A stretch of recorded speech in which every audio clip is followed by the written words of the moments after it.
மறுமலர்ச்சி திராவிட முன்னேற்ற கழகத்தின் மாணவரணி சார்பில் எழுச்சியோடு நடைபெற்றுக் கொண்டிருக்கிற நீட் எதிர்ப்பு கருத்தரங்கத்திற்கு தலைமையேற்றிருக்கிற மாநில மாணவரணி செயலாளர் அருமை தம்பி சசிகுமார் அவர்களே, முன்னிலை வகிக்கின்ற மாணவரணி துணை செயலாளர்கள் தம்பி இள கோபாலகிருஷ்ணன் அவர்களே, அன்புநிதி அவர்களே, வரவேற்புரையாற்றிய மாணவரணி துணை செயலாளர் தம்பி கோபிநாத் அவர்களே, ஜெயபேரிகை கொட்டடா என்று பாட்டு வரிகளை நினைவூட்டுகிற வகையில் எழுச்சிமிக்க உரையை தந்திருக்கின்ற திராவிட முன்னேற்ற கழகத்தினுடைய மாணவரணி செயலாளர், வாழையடி வாழையாக திராவிட இயக்க மரபிலே வந்த அருமை தோழர் சட்டப்பேரவை உறுப்பினர் எழிலரசன் அவர்களே, ஆழமான கருத்துக்களை எடுத்து வைத்து கேட்போர் இதயங்களில் ஒரு மாற்றத்தை ஏற்படுத்தக்கூடிய அளவுக்கு உரையாற்றக்கூடிய வல்லமையும், சட்டப்பேரவையிலே எடுத்து வைக்கக்கூடிய கருத்துக்களால் அரசியல் உலகத்தை ஈர்த்து கொண்டிருக்கிற எனது இனிய நண்பர், விடுதலை சிறுத்தைகள் கட்சியினுடைய துணை பொதுச் செயலாளர் சட்டப்பேரவை உறுப்பினர் ஆலூர் ஷானவாஸ் அவர்களே, திராவிட இயக்க மேடைகளில் வீர முழக்கமிட்டு நூற்றாண்டு கண்ட இந்த திராவிட இயக்கத்தினுடைய கருத்தியலை எடுத்து செல்வதற்கு மேடைதோறும் நாள்தோறும் முழங்கிக் கொண்டிருக்கிற திராவிட செல்வி, திராவிடர் கழகத்தினுடைய துணை பொதுச் செயலாளர் வழக்கறிஞர் தங்கை மதிவதனி அவர்களே,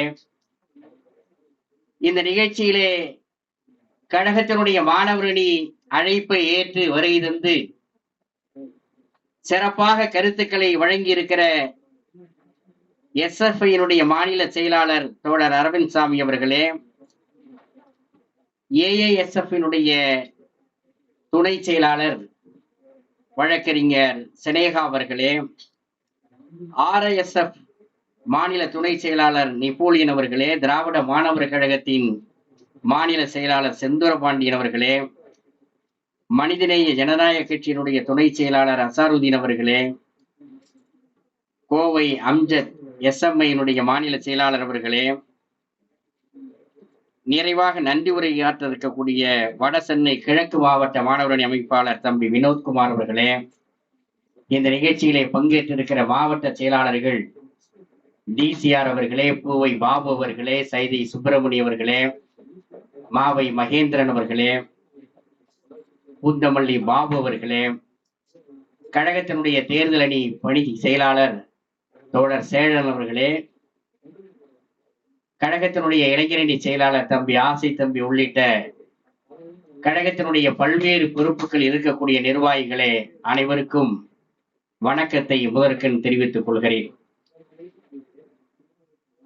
திராவிட இயக்கத்தினுடைய போர்வால் நம்முடைய அருமை தலைவர் புரட்சி புயல் வைகோ அவர்களுடைய வாழ்த்துக்களோடு திருச்சி நாடாளுமன்ற உறுப்பினரும் கழகத்தினுடைய முதன்மை செயலாளருமான தோழர் துரை வைகோ அவர்களுடைய வழிகாட்டுதலோடும் மாணவரணி செயலாளர் தம்பி பால சசிகுமார் இந்த கருத்தரங்கை ஒருங்கிணைத்து மிக சிறப்பாக நடத்தி இருப்பதற்கு தலைமை கழகத்தின் சார்பில் என்னுடைய பாராட்டுக்களை வாழ்த்துக்களை முதலில் தெரிவித்துக் கொள்கிறேன்.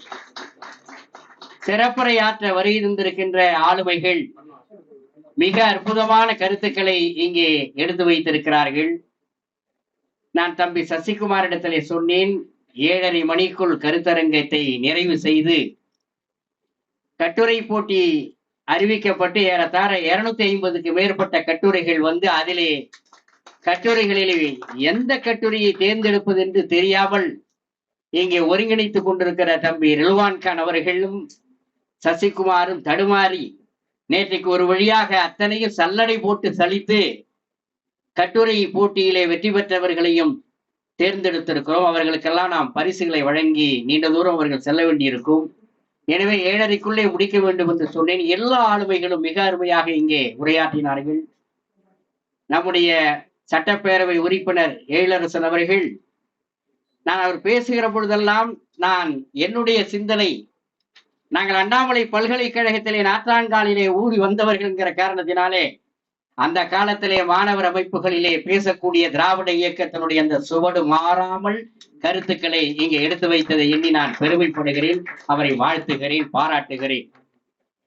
இந்த மண் ஆதிக்கத்தை எதிர்த்த மண்.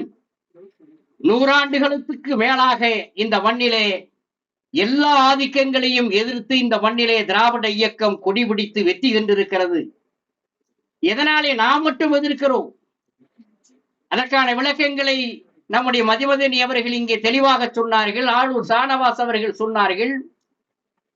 அருமை தோழர்களே, இந்த நீட் என்கிற இந்த தேர்வு மட்டுமல்ல, இந்த மண் சமூக நீதிக்காக போராடிய மண், மாநில உரிமைக்காக போராடிய மண். இன்னும் சொல்ல போனால் விடுதலைக்கு பிறகு எங்கள் நாட்டை பிரித்துக் கொடு என்று பிரிவினை குரல் கேட்ட மண் இந்த தமிழ்நாடு. நம்முடைய தலைவர்கள், அது டெல்லிக்காரனுக்கு தெரியும்.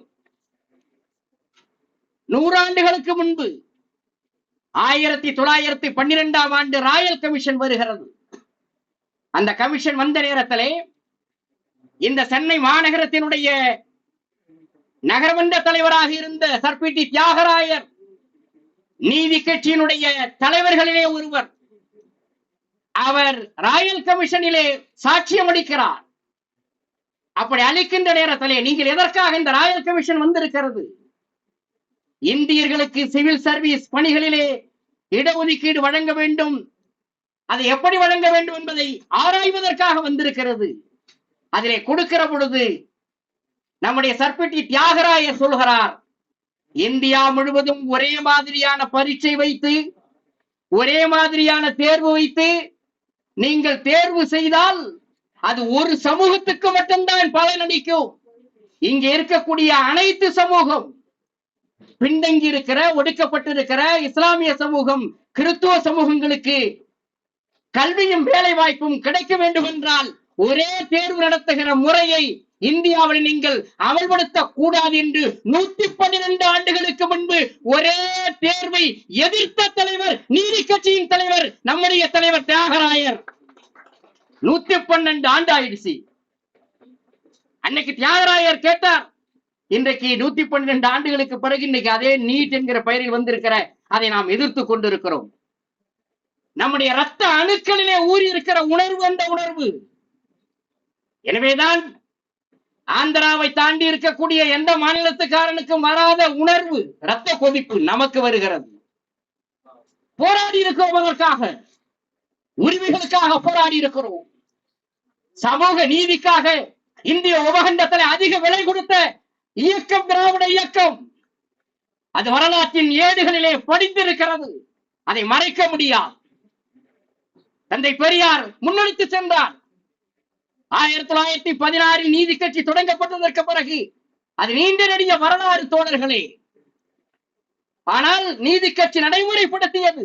பனகலரசர் வந்தார். 1920 சென்னை மாகாண தேர்தலில் நீதி கட்சி வெற்றி பெற்றதற்கு பிறகு பனகலரசர் முதலமைச்சர் பொறுப்பை, அன்றைக்கு பிரைமரி என்று சொல்லப்படுகிற பிரதமர் பதவியை மேற்கொண்ட நேரத்திலே அவருடைய ஆட்சியில் 1921 ஆகஸ்ட் 5ஆம் தேதி இடஒதுக்கீட்டுக்கான அடிப்படையை கொண்டு வருவதற்கான ஒரு அரசாணையை பிறப்பித்தார். ஆனா ஏற்றுக்கொள்ளவில்லை இங்க இருக்கிற பார்ப்பனர்கள்.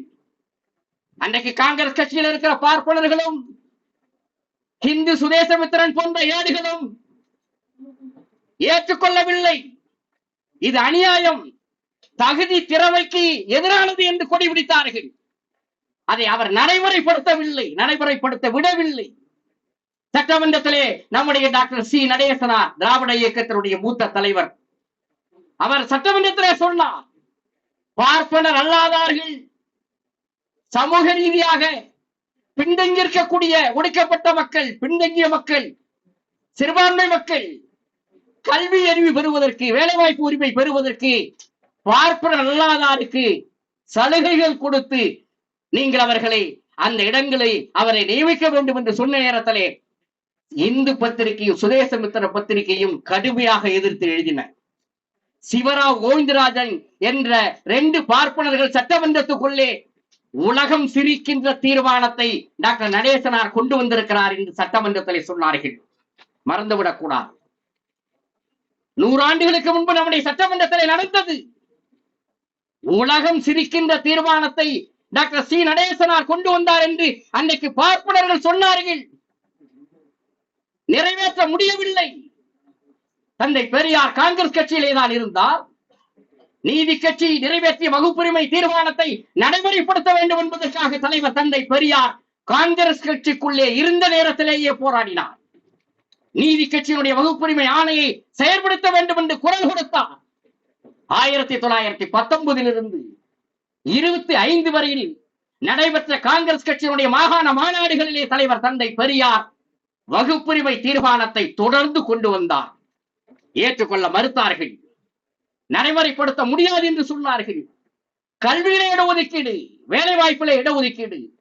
தலைவர் தந்தை பெரியார் இன்னொன்றை சுழிப்பட்டு சொல்ல வேண்டும். இந்த உணர்வு எங்கிருந்து வந்தது என்று கேட்டார்கள் அல்லவா? ஏன் 1926 பரணியாற்றங்கரையிலே காங்கிரஸ் கட்சியினுடைய 26வது மாகாண மகாநாடு நடைபெறுகிறது. அந்த மாநாட்டுக்கு தலைவராக அறிவிக்கப்பட்டவர் காங்கிரஸ் கட்சியினுடைய முதுபெரும் தலைவர் சீனிவாச ஐயங்கார். தந்தை பெரியார் வகுப்புரிமை தீர்மானத்தை காங்கிரஸ் மாநாட்டிலே கொண்டு வர வேண்டும் என்பதற்காக கம்யூனல் ஜீவோவை ஆதரித்து ஒரு தீர்மானத்தை வடித்தெடுக்கிறார். அவர் பக்கத்திலே கப்பலோட்டிய தமிழன் வ.உ. சிதம்பரம் பிள்ளை. தலைவர் தந்தை பெரியாருக்கு பக்கத்திலே மிகப்பெரிய வழக்கறிஞராக திகழ்ந்த தண்டபாணி பிள்ளை, சோமசுந்தரம். அந்த திருநெல்வேலி ஜில்லாவில் இருக்கிற வழக்கறிஞர் அத்தனை பேரும் ஒன்று கூடி ஒரு தீர்மானத்தை வடித்தெடுக்கிறார்கள். தீர்மான குழு கூடுகிறது மாநாட்டுக்கு முன்பு. அதிலே தந்தை பெரியாரும் தண்டபாணி பிள்ளையும் அந்த தீர்மானத்தை முன்மொழிகிறார்கள். மக்கள் தொகை எவ்வளவு இருக்கிறதோ அந்த மக்கள் தொகைக்கு ஏற்ப கல்வியிலே வேலை வாய்ப்பிலே இடஒதுக்கீடு தர வேண்டும் என்ற அந்த தீர்மானம். அதிலே பர்சன்டேஜ் என்கிற வார்த்தையை போட்டு அந்த தீர்மானத்தை கொண்டு வருகிறார்கள். அந்த விஷய ஆலோசனை கமிட்டி என்று தலைவர் பெரியார் எழுதுகிறார். தீர்மான குழு. அதிலே கஸ்தூரி ரங்க ஐயங்கார் தான் தலைவர். அவர் தீர்மான குழுவிலே விவாதம் நடத்துகிற பொழுது சொல்லுகிறார், பர்சன்டேஜ் என்கிற வார்த்தை வேண்டாம், அடிக்குவேட்லிங்கிற ஒரு வார்த்தையை போடுங்க, அதுதான் நல்ல வார்த்தை என்று. உடனே சீனிவாச ஐயங்கார் மாநாட்டுக்கு தலைமை வகிப்பவர். அவரை பார்த்து திரும்பி பார்க்கிறார் தந்தை பெரியார். உடனே அவர் எழுந்து சொல்கிறார், பர்சன்டேஜ் வார்த்தையை விட அடிக்குவேட்லிங்கிற வார்த்தை தான் சரியான வார்த்தை, அதை போடுங்கிற. அந்த தலைவர் நம்முடைய பெரியாருக்கு பொறி தட்டுகிறது. ஒரு பார்ப்பனர் ஒரு திருத்தத்தை கொடுக்கிறார், இன்னொரு பார்ப்பனர் அதை ஆதரிக்கிறார் என்றால் இதில் ஏதோ விஷயம் இருக்கிறது என்று புரிந்து கொண்ட தலைவர் பெரியார் உணவு இடைவேளை நேரத்திலே கப்பலோட்டிய தமிழன் வழக்கறிஞர் அல்லவா, வெள்ளைக்காரனை எதிர்த்து கப்பலோட்டியவர் அல்லவா, அவரை தனியாக அழைத்து கேட்கிறார். என்ன 2 பாப்பான்னு சேர்ந்து இப்படி சொல்றாங்க. தண்டபாணி பிள்ளையும் பக்கத்தில் வைத்துக் கொண்டு சொல்கிறார். வ.உ. சிதம்பரம் பிள்ளை சொல்கிறார், நாயக்கர்வால் 2 பேரும் பச்சை அயோக்கியத்தனமா சொல்றாங்க, பர்சன்டேஜ் வார்த்தை தான் சரியான வார்த்தை. பின்தங்கியவர்கள், ஒடுக்கப்பட்டவர்கள், முகமதியர்கள் எவ்வளவு பேர் இருக்கிறார்களோ அவர்கள் எண்ணிக்கைக்கு ஏற்ப கொடுக்க வேண்டும் என்றால் பர்சன்டேஜ் என்ற வார்த்தை தான். அடிக்குவேட்லின்னா போதுமான அளவு, போதுமானதே என்பதை தீர்மானிக்கக்கூடியது யார்? அரசு. அப்ப போதுமானதுன்னா 15% இருக்கலாம், 2% கொடுத்துட்டு போதுன்னு முடிவெடுக்கலாம். அந்த வார்த்தையை போடக்கூடாது என்று, அடிக்குவேட்லி என்கிற வார்த்தை போடக்கூடாது என்று அவர் விளக்கம் கொடுத்ததற்கு பிறகுதான் தலைவர் பெரியார் பர்சன்டேஜ் என்கிற வார்த்தை போட்டு அந்த தீர்மானத்தை முன்மொழிகிறார். அந்த தீர்மானத்தை நிராகரிக்கிற போது சீனிவாச ஐயங்கார் சொல்கிறார் அந்த நெல்லை மாநாட்டிலே, இது பொது நன்மைக்கு விரோதமான தீர்மானம். எப்படி இன்னைக்கு நிராகரிக்கிறாங்கல்ல, நீட் விளக்கு மசோதாவை இன்றைக்கு நிராகரிப்பதற்கு என்ன காரணம்? ஸ்ரீரங்கத்திலிருந்து பிறந்த பார்ப்பன பெண்மணி திமிரோடு நாடாளுமன்றத்திலே சொன்னாரே நிர்மலா சீதாராமன், என்ன காரணம்? அன்னைக்கு சீனிவாச ஐயங்கார் ரத்தம் அது நிர்மலா சீதாராமனுக்கு இருக்கு. பொது நன்மைக்கு விரோதமானது என்று எந்த வார்த்தையை அன்றைக்கு சீனிவாச ஐயங்கார் சொல்லி வகுப்புரிமை தீர்மானத்தை நிராகரித்தாரோ அதே அளவுக்கு அதே உணர்வோடு இன்றைக்கு மத்திய சர்க்கார் இருக்கக்கூடிய நிர்மலா சீதாராமனும் இருக்கிறார் என்றால் நீங்கள் அதே உணர்வோடு இருந்தால் தந்தை பெரியார் ஊட்டிய சுயமரியாதை உணர்வோடு அதை எதிர்க்கக்கூடியவர்களாக நாங்கள் இருப்போம். அதற்காகத்தான் இந்த கருத்தரங்கம். ஒரு சிறு பொறி பெரு நெருப்பாகும். இந்த உணர்வை அடைகாக்க வேண்டும். அந்த நெருப்பு அணையாமல் பாதுகாக்க வேண்டும். அதற்காகத்தான் கருத்தரங்கங்கள். இந்த மாணவர் சமூகத்தை தட்டி எழுப்ப வேண்டும். இந்திய எதிர்ப்பு போர்க்களத்திலே முதலிலே தலைவர் பெரியார் 1926 குடியரசிலே எழுதினார். இந்தி வந்து புகுந்தால் நாம் எல்லாவற்றையும் இழந்து விடுவோம். எல்லா பொருளும் அதில் அடங்கி இருக்கின்ற புதுசா கிளம்பி இருக்கிறான் தமிழ் தேசம் பேசுவதற்கு, தமிழ் தேசியம் பேசுவதற்கு, தலைவர் பெரியாரை விமர்சனம் செய்வதற்கு, கலைஞரை விமர்சனம் செய்வதற்கு, திராவிட இயக்கத்தின் மீது அவதூறை பரப்புவதற்கு புதிய ஆட்கள் புறப்பட்டிருக்கிறார்கள். RSS கைக்கூலிகள், BJP கைக்கூலிகள். நம்முடைய இளைஞர் சமுதாயம் எச்சரிக்கையாக இருக்க வேண்டும். இந்த மண்டியில் திராவிட இயக்கம் தான் உன்னை தலைநிமிர செய்தது, சமூக நீதிக்காக போராடியது. இந்தியாவின் அரசியல் திருத்த சட்டம், முதல் சட்ட திருத்தம் எப்போது வந்தது? 51. அதற்கு அடிப்படை காரணமாக இருந்து இந்த மெடிக்கல் சீட்டு தான். இன்னைக்கு மெடிக்கல் சீட்டுக்காக நீட்டை எதிர்த்து போராடுகிறோமே. இங்கே ஈழரசர் அவர்கள் சொன்னார்களே, 1924 பனகர் அரசர் காலத்திலே படிக்க வேண்டும், மருத்துவம் படிக்க வேண்டும் என்றால் சமஸ்கிருதம் படித்திருந்தால் தான் நீ போய் சேர முடியும் என்பதற்கு ஒன்று வைத்திருந்தான், சமஸ்கிருதம். அதை ஒழித்து கட்டியது பனகர் அரசர். பனகல் மாளிகையை தலைவர் கலைஞர் அவர்கள் அந்த பெயர் சூட்டியிருக்கிறார் என்றால் பனகர் அரசர். அவர்தான் சமஸ்கிருதம் தான் படித்தால் தான் நீ மருத்துவம் படிக்க முடியும். அன்னைக்கு நுழைவுத் தேர்வு சமஸ்கிருதமாக இருந்தாலும் நீட்டாக இருந்தாலும் என்ன நோக்கம் என்றால் தரப்படுத்துதல். நீ வரவே கூடாது. தரப்படுத்துதல் எங்கே வருது? மனிதர்மம் அடிப்படையாக இருக்கிறது, மறந்துடாத. வரிலும் அடிப்படையாக இருக்கிறது. எந்த மனிதர்மத்தை தலைவர் தந்தை பெரியார் இறுதி மூச்சு உள்ளவரை எதிர்த்தாரோ, எந்த சனாதனத்தை அக்குவேறு ஆணிவேராக இன்றைக்கும் தமிழ்நாடு இன்றைக்கு கிழித்து எரிந்து கொண்டிருக்கிறதோ அந்த சனாதனம், வர்ணாசிரமம், மனிதர்மம் சூத்திரனுக்கு எதை கொடுத்தாலும் கல்வியை கொடுக்காது என்று சொல்லுகிறது. அதை பின்பற்றுகிறார்கள் கொள்கையை வகுக்கக்கூடியவர்கள். இவை எல்லாவற்றையும் ஒருபடி மேலே போய் சொல்ல வேண்டுமானால் இன்றைக்கு இருக்கக்கூடியவர்கள் கல்வியை ஏன் இவ்வளவு கையிலே வைத்திருக்கிறான்? 10 ஆண்டுகளாக இந்த மத்திய பிஜேபி அரசு, RSS பின்புலத்தோடு இயங்குகிற அரசு, இது பாசிச அரசு. இத்தாலியிலே முசோலினியும் ஜெர்மனியிலே ஹிட்லரும் எதை செய்தான் என்றால் ஆட்சிப்படத்திற்கு வந்தது உடனே அவர்கள் செய்தது கல்வியை கைப்பற்றினார்கள். பாட திட்டங்களிலே அவர்களுடைய சித்தாந்தத்தை, நாசிசம், பாசிச கருத்துக்களை புகுத்தினார்கள். அந்த கருத்துக்களை எடுத்து வைத்து அந்த மக்களை தயார்படுத்துவதற்கு சின்னஞ்சிறு பிஞ்சி மூளையிலேயே அந்த கருத்துக்களை நுழைப்பதற்கு கல்வி திட்டத்திலே கை வைத்தான் ஹிட்லர், கல்வி திட்டத்திலே கை வைத்தான் முசோலினி. இன்றைக்கு RSS வழியிலே வந்திருக்கக்கூடிய பாரதிய ஜனதா அரசு இந்து ராஷ்டிரத்தை அமைக்கின்ற திட்டங்களிலே ஒன்று நீட் திட்டம், மறந்துவிடக் கூடாது. தங்கை சொன்னார் மதிவதனி, மாநில உரிமைக்கு எதிரானது என்று. மாநிலங்களே கூடாது என்பது RSS கொள்கை. மொழிவாரி மாநிலங்கள் பிரிக்கப்பட்ட போது 1956 ஆண்டு அந்த மொழிவாரி மாநிலத்தை பிரிக்க கூடாது என்று குருஜி கோல்வாக்கர் எழுதினார். இந்த நாட்டை ஒரே நாடாக ஆக்க வேண்டும். இது இந்துக்களினுடைய நாடு, அது அவர்களுடைய சித்தாந்தம். அதே போலத்தான் அவர்கள் மாநில உரிமைகள் இன்றைக்கு நசுக்குகின்ற இந்த முயற்சியிலே ஈடுபடுகிறார்கள். அதற்கு ஒரு கருவியாக கல்வித்துறையை பயன்படுத்துகிறார்கள் என்றார். அடிப்படை காரணம், அகண்ட இந்து ராஷ்டிராவை அமைப்பதற்கு எதெல்லாம் தடையாக இருக்கிறதோ அதையெல்லாம் அதிகாரத்தை பயன்படுத்தி, அதிகாரத்தை கையில் வைத்துக் கொண்டு நசுக்கி தூக்கி எறிய வேண்டும். அதிலே அவன் முன்னணியிலே போய்கொண்டே இருக்கிறான். என்ன எதிர்க்க முடியாதா?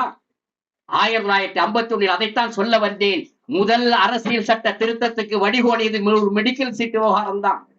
சண்பகம் துரைராஜன் என்கிற ஒரு பார்ப்பன பெண்மணி, அந்த அம்மா 37 வயசுல எந்த மெடிக்கல் காலேஜ்ல மனு போட முடியும்? ஆனா பச்சை அயோக்கியத்தனம், பார்ப்பனியங்கிறது அடி முதல் நுனி வரை பச்சை அயோக்கியத்தனம்.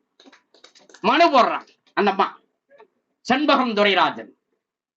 இடஒதுக்கீடு என்பது 1928 தமிழ்நாட்டிலே சென்னை மாகாணத்திலே செயல்பட்டு வருகிறது. அது இருக்கிற காரணத்தினால எனக்கு தகுதி இருக்கு, மெடிக்கல் சீட் கொடுக்கலன்னு கேஸ். குமாரசாமி ராஜா இங்க மந்திரி சபையில, இங்க அவர் தான் முதலமைச்சரா இருக்கிறார். உயர் நீதிமன்றத்தில் இருக்கிற சோபசுந்தரம் நீதிபதி, விஸ்வநாத சாஸ்திரி நீதிபதி. விஸ்வநாத சாஸ்திரியாச்ச நீதி கிடைக்குமா? கிடைக்காது. முடியாது என்று சொன்னது மட்டுமல்ல, அந்த தீர்ப்பிலே அவர்கள் சொல்லுகிறார்கள், அருவருக்கத்தக்கது எது? இந்த வகுப்புரிமை தீர்மானம். சுப்ரீம் கோர்ட் நீதிபதியை சொன்னா இதே வார்த்தைய முடியாது என்று.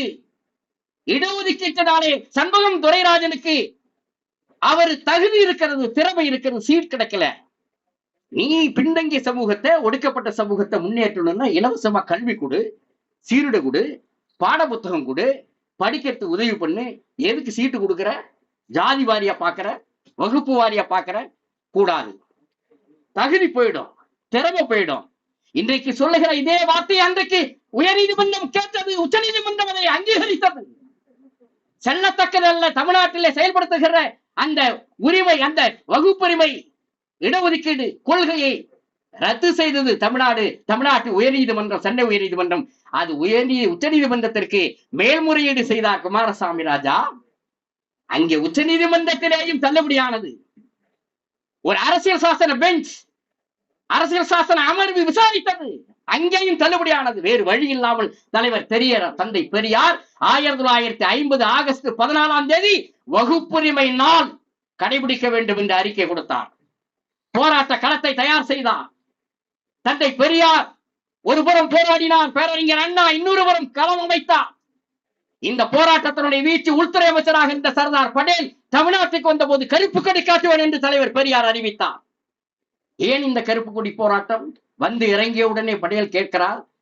ஆற்காடு ராமசாமி முதலியார் நீதி கட்சியினுடைய முன்னணி தலைவராக இருந்தவர், அவரை அழைத்து பட்டேல் கேட்கிறார், ஏன் கருப்பு கொடி காட்டுகிறார் என்று சொன்ன பொழுது, வகுப்புரிமை தீர்மானத்தை தமிழ்நாட்டிலே செயல்பட்டு வந்த சட்டத்தை உயர்நீதிமன்றம் ரத்து செய்து விட்டது, அதை உச்ச நீதிமன்றம் அங்கீகரித்து விட்டது, அதை எதிர்த்து தலைவர் பெரியார் போராடுகிறார் என்று சொன்ன போது, பார்ப்பனர் அல்லாத மக்களுக்கு போராடுகிறார், நானும் பார்ப்பனர் அல்லாதவன் தான், டெல்லிக்கு சென்று நான் இதை பார்க்கிறேன் என்று சொல்லிவிட்டு போனார். ஆனால் 1950 டிசம்பர் மாதம் அவர் உடல்நலக் குறைவாலே மறைந்து விடுகிறார்.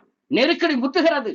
அந்த நேரத்திலேதான் இந்தியாவினுடைய பிரதமர் பண்டிட் ஜவஹர்லால் நேருவிடத்திலே தந்தை பெரியாரினுடைய போராட்டத்தை எடுத்து சொல்லி, குமாரசாமி ராஜா, நம்முடைய தலைவர் தந்தை பெரியாருடைய போராட்டத்தை பெருந்தலைவர் காமராஜர் எடுத்து சொல்லி, இதற்கு நீங்கள் வழிகண்டாவே வேண்டும் என்று வலியுறுத்திய பொழுதுதான் டாக்டர் அம்பேத்கர் அவர்கள் அரசியல் சட்டத்தை திருத்த வேண்டும் என்கிற அந்த முன்மொழிவை வைக்கிறார். பண்டித நேரு ஏற்றுக்கொள்கிறார். ஆனால் ராஜேந்திர பிரசாத் கையெழுத்து போட மறுக்கிறார். ராஜேந்திர பிரசாத் அரசியல் நிர்ணய சபையினுடைய தலைவராக இருந்தவர். முதல் சட்ட திருத்தத்தை கொண்டு வந்த நேரத்திலே அரசியல் நிர்ணய சபையிலே என்ன ஆதிக்கம் செலுத்தினாரோ அதே போலவே நேரு மந்திரி சபை முடிவெடுத்து 1951 ஏப்ரல் மாதம் இடஒதுக்கீடு, மெட்ராஸ் மாகாணத்திலே மிகப்பெரிய போராட்டம் நடக்கிறது. இடஒதுக்கீட்டுக்காக அங்க போராடுகிறார்கள், சட்டத்தை திருத்த வேண்டும் என்று அவர் கொள்கை முடிவெடுத்த பொழுது ஏற்றுக்கொள்ள முடியாது என்று ராஜேந்திர பிரசாத் சொல்லி அனுப்புகிறார். நேருவுக்கே கோபம் வருகிறது. இது மந்திரி சபை எடுத்த முடிவு, நீ ஏன் ஏற்கவில்லை என்று. ஆனால் அதற்கு பிறகு அவர் அடிபணிகிறார். நாடாளுமன்றத்திலே சட்ட திருத்தத்தை, முதல் சட்ட திருத்தத்தை பண்டித ஜவஹர்லால் நேரு முன்னிலையிலே நம்முடைய அம்பேத்கர் முன்மொழிகிறார். அப்பொழுதுதான் அரசியல் சட்டத்தினுடைய 15வது பிரிவில் 4வது பிரிவு உட்பிரிவு சேர்க்கப்பட்டு எஜுகேஷனலி, சோசியலி, சமூக ரீதியாக, கல்வி ரீதியாக பின்தங்கிய இருக்கக்கூடிய மக்களுக்கு இடஒதுக்கீடு வழங்க வேண்டும் என்பது சட்டப்பூர்வமாக்கப்பட்டது. அன்றைக்கே சியாமா பிரசாத் முகர்ஜி, அவர் ஜனசங்கத்தை பின்னாளிலே உருவாக்குகிறவர், இந்து மகா சபையினுடைய தலைவராக இருந்தவர், அவர் ஒரு திருத்த தீர்மானத்தை கொண்டு வருகிறார் 51 மே மாதம்.